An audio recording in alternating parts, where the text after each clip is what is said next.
현대 경제 이론의 주장인 거죠. 근데 생각해 보면 이미 전 세계 모든 국가가 MMT라고 따로 부르지는 않더라도 사실 거의 비슷한 정책을, 그러니까 돈을 그냥 찍어서 쓰는 정책을 사실은 물밑에서 다 쓰고 있기는 합니다. 우리나라도 정부가 쓸 돈 필요하면 정부가 국채를 발행하는데 그 국채를 누가 사주냐면 은행들이 사들이거든요. 근데 은행들은 그럼 그 돈 어디서 나서 그 국채를 사는가 물밑을 잘 살펴보면 결국은 한국은행에서 돈을 가져와서 국채를 사는 거고요. 물론 그 돈을 공짜로 가져오는 건 아니고 빌려오는 거지만 결국은 본질적으로는 한국은행이 찍어낸 돈으로 국채를 사는 이제 그런 겁니다. 정부가 결국 그래서 한국은행이 찍어낸 돈으로 쓰고 있다고 봐도 과언은 몸통에 아닌데, 묻혀서 다만 그렇게 돈을 쓰고 지금은 국채를 발행하고 돈을 빌려 썼다고 국가부채 장부에 지금처럼 적고 있는데, 그래서 국가부채 비율을 늘 그렇게 체크할 거냐 아니면 그조차도 장부에 적지 않고 그냥 찍어서 쓸 거냐, 그게 차이인 거죠. 비유하자면 냉장고에서 음식 꺼내 먹는 건데 결국은 꺼내 먹고 뭐 먹었다고 공책에 적어놓고 관리하는 게 현재의 재정 적자 관리 방식이라면 MMT는 그냥 공책에 적지 말고 그냥 맘 편하게 꺼내 먹으라, 이제 이런 내용입니다. 공책에 일일이 적다 보면 맘껏 못 먹으니까요. 왜냐하면 이게 불경기 벗어나려면 돈을 많이 써야 되는데 국가 부채니 뭐니 생각하다 보면 많이 못 쓰고 그러다 보면 영원히 불경기 못 벗어난다, 이제 이런 주장입니다. 친절한 경제였습니다.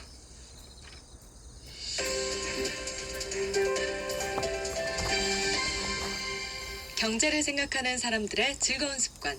이진우의 손에 잡히는 경제. 어제 미국이 중국을 환율 조작국으로 지정했지요. 미국과 중국의 입장은 앞으로 협상을 계속하겠다는 입장이긴 한데, 매니체로 벌어지는 둥근 일들을 보면 말벌을 이게 잡아서 협상을 하려고 하는 건지 더 싸우려는 건지 향방은 좀 많이 어려운 상황입니다. 우려하는 것은 중국을 환율 조작국으로 지정하고 중국이 여기에 대해서 반발하면 미국은 또 중국에 또 다른 관세를 부과할 수 있다는 관측도 한꺼번에 제기되고 있어서요.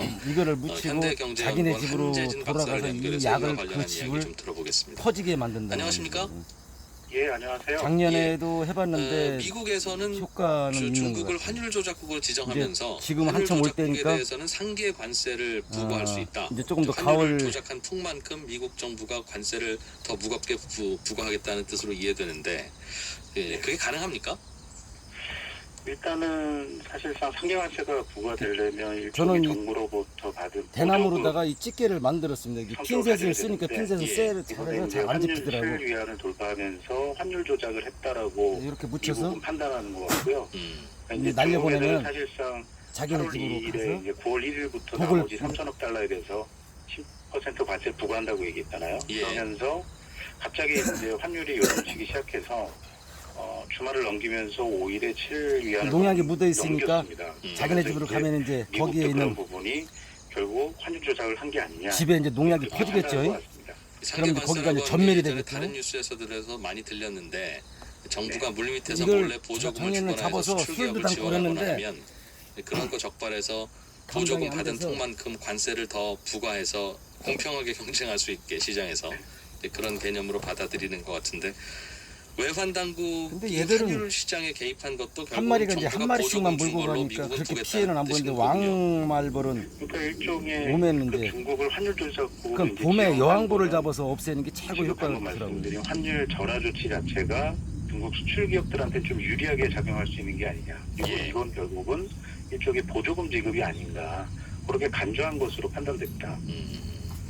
이게 원래 환율 조작국으로 금방 지정하고 잡습니다, 나면 이게. 그 이후에는 얼마나 많은가? 어떠한 페널티가 주어진다라는 게 이미 뭐 있었죠. 상계관세 이외에도.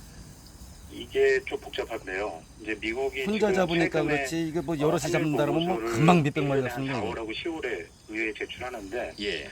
이제 이 보고서를 내는 그 법은 2015년에 제정된 교육촉진법이라고 있습니다. 교역 촉진법. 촉진법. 예. 그래서 우리가 이제 우리나라도 마찬가지고 우리도 관찰 대상국이니까 이 부분에 대해서 항상 주시하고 있는데, 지금 어제 이제 발표한 환율 조작국으로 지정한 것은 어떻게 보면은 교육촉진법 범위라기보다는 1988년에 제정된 종합무역법 성격이 좀 강합니다. 왜냐하면 이건 기준 자체가 그냥 경상수지 흑자가 대규모이고 미국에 대해서 무역수지 흑자를 가져가고 있는 나라들에 대해서 언제든지 이렇게 제재를 가할 수 있는 법이기 때문에 네.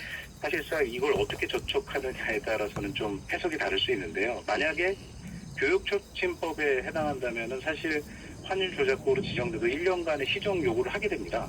그래서 네. 1년간에 도간에 좀 어느 정도 좀 환율을 좀 안정화시키고 시장화한다면은 그런 부분을 이제 풀어주게 되는데 쉽게 얘기하면 그래서 경고, 그렇게- 훈방 뭐 이 정도라는 거군요. 그렇죠. 예. 그렇게 되는데 찌개가 이 이렇게 두 상계관세는 개가 좀 다른 필요하면 두 개념이에요. 개가 하나는 이렇게 그러니까 눌러주고 이렇게 해서 상계관세는 이렇게 잡아내야 아까 되니까. 말씀드린 대로 보조금 개념으로 보기 때문에 보조금을 그 환율 조작을 일종의 보조금으로 해석한다면은 언제든지 상계관세를 부과할 수 있죠. 예, 그러니까 상계관세라고 하는 페널티가 생기기 전까지는 환율 조작국으로 지정되더라도 특별한 페널티가 있거나 한 건 아니었는데 예, 이제는 1년간 상계관세. 유예 기간을 주고 그 다음에 이제 뭐 손방 조치를 해서 안 되면은 그런 금융 지원을 금지한다든가 IMF 환율 압박을 한다든가 여러 가지 예, 조치가 있는데 아까도 예, 말씀드렸는데 상계관세는 저는 고구역의 일종이 핀셋을 의약용용 핀셋을 사다가 상계관세라고 하는 페널티를 몇 개를 사다가 핀셋을 했더니 핀셋은 짧고 근데 이거는 한 달 정도 되잖아요. 최근에 이 바뀐 대나무로 규정 이거 때문입니까? 대나무로 그건 깎아서 아닙니다. 왜냐면은 거기 이제 5월에 살짝 이제 그런 얘기를 하고는 그래서 있었는데 이렇게 해서 예. 네, 날려보내는 사실 이제 거예요. 환율 그런데 저게 이제 집으로 상계관세 가겠죠. 부과할 수 있다는 명분을 좀 가져오려고 근데 여기 벌대는 건 미국이 나오고. 중국에서 압박하는 세심입니다, 카드로 세심이. 지금 이제 내밀고 있는 근데 건 이거 말고도 사실이지만 또 다른 게 또 과거에도 있겠죠. 말 그대로 무역부재 방식을 사춘제니까. 하는 우리가 알고 있는 그렇게 반덤핑 아시고 하시면 조치라든가 좋을 것 그다음에 같아요. 세이프 같은 작년에 그 제가 다음에 이제 이걸 한번 3개월인데 썼는데 요거를 이제 환율 같은 나중에 경우를 보니까 외환 굉장히 외환 개입 벌이 자체를 줄더라고요. 일종의 근데 지금 보조금으로 한참 올 본다면은 때니까 또 상계가세로 이제 부과식 하겠다라고 이제 미국 정부는 그렇게 생각하고 있는 거죠. 애들이 아침 낮에 많이 결국은 옵니다. 환율 조작국으로 해 뜨고 지정됐을 때 그러면은 좀 미국이 별로 중국에게 안 가할 수 오는데 있는 그 근거와 명분으로 가할 수 있는 가장 큰 카드는 상계관세인 것 같다. 예. 그런데 이미 미국은 네, 중국에 대해서 금방 잡아도? 작년부터 계속 무겁게 네, 관세를 아침에가 물리고 많이 있잖아요. 옵니다, 안 아침에가. 그래도. 그렇죠. 그렇죠. 그래서 그럼 거기에다가 더 얹어서 매길 수 있다는 뜻인 겁니까?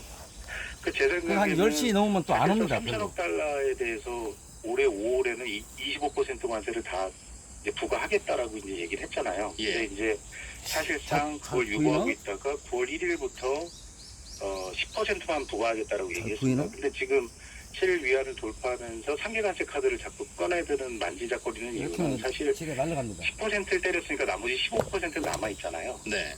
예, 그러니까 그걸 일종의 상계관세 카드를 쓰지 않을까 그렇게 생각할 수는 있습니다. 중국 입장에서 보면 별도의 다른 페널티라고 생각 안 하겠군요. 어차피 미국이 중국에게 내리는 관세는 네. 조금 더 좀 거칠게 얘기하면 트럼프 마음에 달려 있는 건데 예. 뭐 굳이 이런 핑계 아니라도 관세를 부과하고 싶으면 부과하는 나라로 중국은 이제 미국을 받아들일 이게 텐데 집게를 두 개를 무슨 잡고 이렇게 핑계로 이렇게 부과하든 살살 하게 되면 할 몰아서 거고 안 하게 되면 안 할 거 아니겠는가? 약간 입구 쪽으로 라고 이렇게 해석할 몰아서 것 같기도 합니다. 저도 이제 오면은 그렇게 저걸로 생각을 다 하는데 누르고 사실 이게 이거 보조로다 9월에 또 잡아주고 워싱턴에서 이제 날아가니까 회의가 있기 이렇게 해서 예.